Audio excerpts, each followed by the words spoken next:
Greetings, Emmett here from ReadingforWisdom.com. Now this series is all about books and reading that makes us that little bit wiser. Books that tell us a little bit about history, politics, the great meaning of life, the human condition. And generally what we wouldn't do on this series is feature books that are autobiographies, particularly celebrity autobiographies. I'm a bit skeptical about that genre of book. So you won't see an awful lot of those on this series. However, we're going to make an exception today because we've got a delightful read. A read by a great British national character, somebody who's been in the limelight for many decades now, a very funny man, very brave man in so many different ways, very wise man. That is Billy Connolly. And this book was something I wouldn't normally buy a book like this in a bookshop. I've loved Billy Connolly's work for years and years and years, his comedy, his music, his TV programs. But buying a book by him was never top of my list. However, I was given this as a Christmas present. Thanks, Caleb.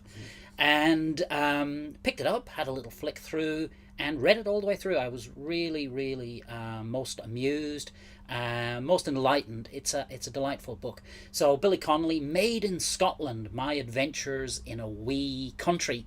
And effectively the book is not about his celebrity life, but about his early formative years as a child growing up in the slums, the tenements of Glasgow, becoming a young man, working in the shipyards, and then eventually beginning a career in music, which eventually branched into comedy. And the book pretty much ends as we see Connolly getting to British national status.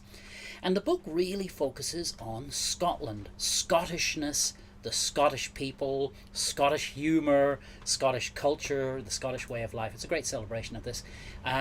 So there's some lovely little sections on this, some beautiful digressions from Connolly on work, on aging, on friendship. Beautiful story about his friendship with the famed songwriter Jerry Rafferty, and their ups and downs over the years. Also, there's a lot just about Scottishness and Scottish culture. Let's have a little dip in, because there is a section that is particularly important for this channel, and that's Billy Connolly talking about books and reading. Now, Connolly talks a lot about books and reading in this autobiography, and the context really is Connolly as a poor young lad growing up, and one of the very few amusements or entertainments he had was the public library. And one thing we've got to thank Scotland for is the public library system.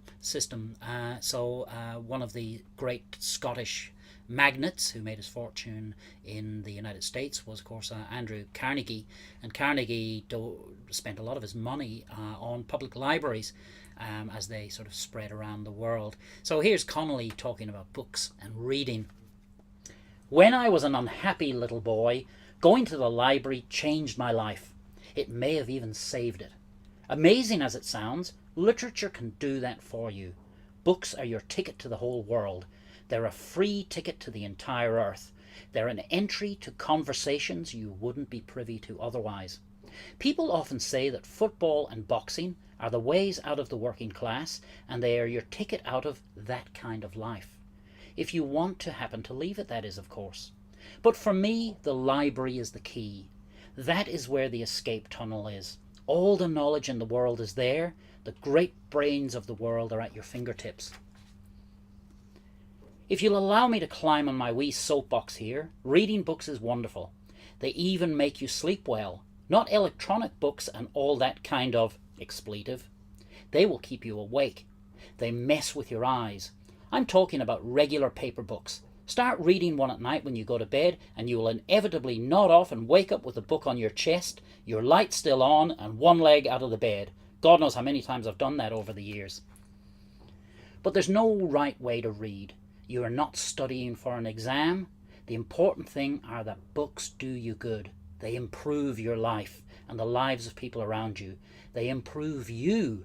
So assuming you are dying to be given a suggested reading list by an elderly comedian, here are some of the books that over the years have made my life better.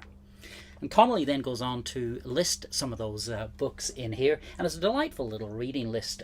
Jack London, Jack Kerouac, P.G. Wodehouse, Charles Dickens, Dostoevsky, James Joyce, Charlotte Bronte, Mark Twain, some of the greats of literature, and you can tell that they've really affected Connolly in a largely self-educated man, I think it would be fair to say, largely through his reading that he lifted himself up above terrible conditions. So, a really good read. As I said, normally I would avoid celebrity autobiographies like the plague, but this is a really good one. It's not really an autobiography. Bit of biography in there, bit of history, bit of general chat, and a bit of Billy Connolly's wisdom.